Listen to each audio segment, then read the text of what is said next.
ஜெய் சாய்ராம், ஜெய் சாய்ராம், ஜெய் சாய்ராம். உலகெங்கிலும் இருக்கிற என்னுடைய சாய் சொந்தங்களுக்கு விதமான கூட்டு பிரார்த்தனைகளை வெற்றிகரமாக நிகழ்த்துவதற்கு என்னை பெற்ற பெற்றோர்களுடைய வாழ்த்துக்களாலும் நான் வணங்குகின்ற எல்லா தெய்வங்களுடைய பிரதிநிதியாக இருக்கிற நம்முடைய சாய்நாதனுடைய பேரொழினாலும் உங்களுடைய பேராதரவினாலும் இத்தகைய பிரார்த்தனைகளை வெற்றிகரமாக நிகழ்த்துவதற்கு முயற்சி செய்து கொண்டிருக்கிறேன். அந்த முயற்சியின் பலனாக ஒரு படிக்கல்லாக நமக்கு ஒரு விவரம் தெரிந்தது. அதாவது ஒரு குழந்தை, 5 வயது குழந்தை வந்து சாய்நாதரிடத்திலே இவர் எப்பொழுது பேசுவார் என்ற கேள்வியை கேட்டது. அந்த குழந்தைக்கு தெரிகிறது சாயப்பா பேசுவார் என்று. நமக்கெல்லாம் அறிவு முதிர்ச்சி ஆகினாலே நமக்கு அவர் பேச மாட்டார் என்று முடிவு செய்து விட்டோம். அவர் பேசவே மாட்டார் என்று முடிவு செய்து விட்டோம். ஆக அந்த குழந்தை கேட்டது. கேட்ட உடனே நமக்கு ஒரு பெரிய அதிர்ச்சி. அதற்கு தெரிகிறது, நமக்கு தெரிவதில்லை.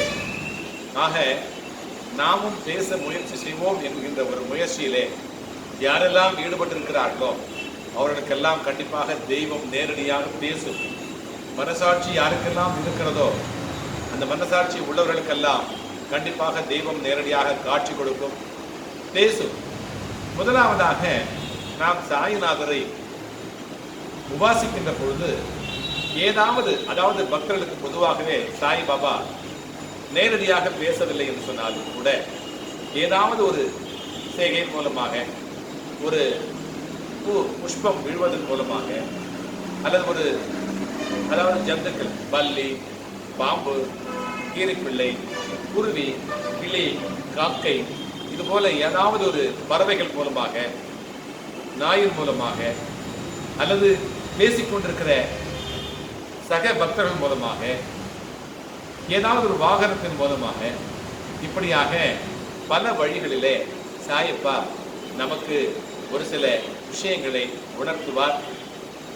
படிப்படியாக நாம் செல்லுகின்ற பொழுது நம்மோடு இயைந்த ஒருங்கிணைந்த இருக்கிற பக்தர்கள் மூலமாக ஓரிரு வார்த்தைகளை பேசுவார்.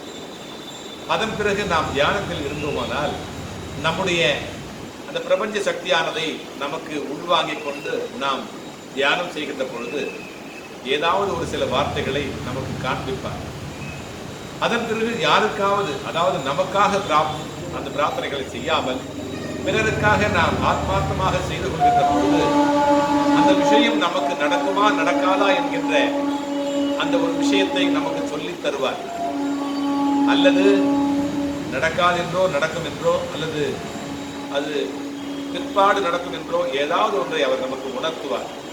அப்படி உணர்த்துவதை நாம் அவர் பேசுவதாக எடுத்துக்கொண்டு நாம் அவர்களுக்கு சொல்லலாம், பலன் சொல்லலாம். அதுபோல சொல்லி வருகின்ற அநேக சாய் சொந்தங்கள் இன்றைக்கு இருக்கிறார்கள். நேரடியாக வந்து தொழுகிற சாய் மக்களுக்கு சின்ன படமாக இருந்தாலோ அல்லது பெரிய விக்கிரமாக இருந்தாலோ அவரோடு உபாசனை செய்கிறவர்களுக்கு, அந்த பக்தர்களுக்கு கண்டிப்பாக அவர் வந்து பேசுவார். தன்னுடைய லீலைகளை காண்பிப்பார். விபூதியின் மூலமாகவோ, உதியின் மூலமாகவோ, குங்குமத்தின் மூலமாகவோ, தன்னுடைய தனக்கு அணிவித்த அந்த புஷ்பத்தை அது அவருக்கு விடச் செய்து அதன் மூலமாகவோ உத்தரவு கொடுத்து அந்த காரியத்தை நடத்து அல்லது நடத்தாமல் நிறுத்து என்கின்ற ஒரு விஷயத்தை அவர் நடத்தி காண்பிப்பார். இதன் மூலமாகவே அநேக சாய் பக்தங்கள், சாய் சொந்தங்கள், சாய் பக்தர்கள் தமக்கு வந்த அற்புதத்தை மற்றவர்களோடு சொல்லி சிலாகித்துக் கொண்டிருக்கிறார். அதுபோல நல்ல நல்ல விஷயங்களை உணர்ந்து சாய் பக்தர்கள் தன்னுடைய குருவினுடைய, சத்குருவினுடைய அந்த விஷயங்களை மற்றவர்களுக்கு உணர்த்தி கொண்டிருக்கிறார்கள். அது கண்கூடாக நாம் எல்லாம் அறிந்த ஒன்று. அந்த விதமாக அந்த குழந்தை கேட்ட கேள்விக்கு நாம் பதில் சொல்லும் விதமாக நாம் சொன்னோம். சாய்பாபாவோடு நாம் எப்பொழுது பேசுகிறோமோ அந்த நேரத்திலே அவர் நம்மோடு பேசுவார் என்கின்ற ஒரு விஷயத்தை நாம் பக்தர்களுக்கு உணர்த்தினோம். அந்த உணர்த்தலின் பலனாக அநேக சாய் சொந்தங்கள் சாயப்பா என்னுடைய கனவிலே வந்தார், உணர்த்தினார் என்று சொல்லுகிறார்கள். சிலர் என்னிடத்திலே பேசினார் என்று சொல்லுகிறார்கள். அதுபோல இந்த கூட்டு பிரார்த்தனை கோபுரத்திலே இருந்து கொண்டு நம்மிடையே அவர் பேசுகிறார். அது மட்டுமல்ல, யாரெல்லாம் அவரை உணர்ந்தார்களோ அவர்கள் அனைவருமே அவரோடு பேசுகிறவர்களாக இன்றைக்கு இருக்கிறார்கள். சீரடியில் இருந்தால் மட்டுமல்ல, கிணற்றிலே இருந்தால் கூட அந்த தவளைக்கு தெரிவதில்லை நமக்கு அநேக உணவு இங்கு கிடைக்கிறது என்று. கிணற்று தவளை என்று சொல்கிறோம், அதுதான் உலகம் என்று அது நினைத்து விடுகிறது. அதுபோல எங்கிருந்தோ வந்து வந்திருந்தாலும் கூட தேனை அந்த வண்டோ அல்லது தேனியோ உண்பதில்லை. தேனை கொண்டு போய் சேர்க்கிறது தான் அதனுடைய வேலையாக இருக்கிறது. அதனுடைய மனம் அதற்கு தெரிவதில்லை. அதுபோல நாம் பாபாவிடத்திலேயே அவருடைய பாதார பிந்தங்களிலே கிடந்தாலும் கூட அவர் பேசுகிறார் என்பது நாம் அறிவதே இல்லை. அப்பொழுது அந்த மாதிரி பேசுவார் என்கின்ற உணர்த்துதலை நாம் அறிந்தால் மட்டுமே நாம் அவரோடு பேச முடிகிறது. அந்த வகையிலே அநேக சாய் சொந்தங்கள் பேசிக்கொண்டிருக்கிறார். அதுபோல என்னாலும் கூட முடிந்த அளவிற்கு அவரோடு பேசிக்கொண்டு வருகிறேன். ஒரு சில விஷயங்களை அவர் நமக்கு உணர்த்துகிறார். கண்டிப்பாக நாம் அவரோடு பேச முனைந்தால் கண்டிப்பாக அவரும் பேசுவார் என்கின்ற நம்பிக்கையோடு பேசினார். கண்டிப்பாக அவர் நம்மோடு பேசுவார். நாம் தான் முனைவதில்லை, நாம் தான் முனைவதே இல்லை. ஒரு நிமிடம் அப்பா என்னோடு பேசப்பா என்று நாம் பேசினார். கண்டிப்பாக அவர் பேசுவார்.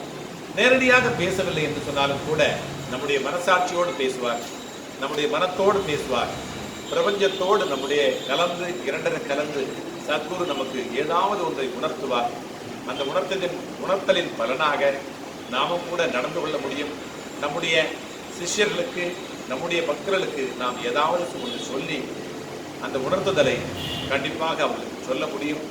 ஆகவே அவர் பேசுகிறார் என்பதை உணர வேண்டும்.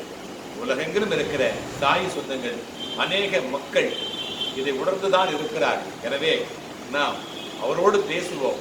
பேசி நமக்கு தேவையான விஷயங்களை கிரகித்துக் கொண்டு நம்முடைய சாய் சொந்தங்களுக்கு சொல்ல ஆரம்பிப்போம். நீங்களும் கூட பேசுங்கள், முயற்சி செய்யுங்கள். கண்டிப்பாக அவர் உங்களோடு பேசுவார். ஆகவே பாபா தரிசனம் உங்களுக்கு கண்டிப்பாக கிடைக்கும். பாபா தரிசனம், பாப விமோசனம், வியாழன் தரிசனம், விடியல் நிதர்சனம், வண்டலூர் வாருங்கள், வலியெல்லாம் மறப்பீர்கள். நீங்களும் பாபாவோடு பேசுங்கள். உங்களுக்கும் அவர் காட்சி தருவார், பேச முயற்சி செய்வார். நாம் தான் முயற்சி செய்வதில்லை, அவர் நம்மோடு பேசுவார் என்கின்ற முயற்சியை நாம் எடுத்துக்கொண்டோமானால் கண்டிப்பாக அவர் பேசுவார். பேசுவோமா? கண்டிப்பாக பேசுவோம். ஜெய் சாய்ராம், ஜெய் சாய்ராம், ஜெய் சாய்ராம்.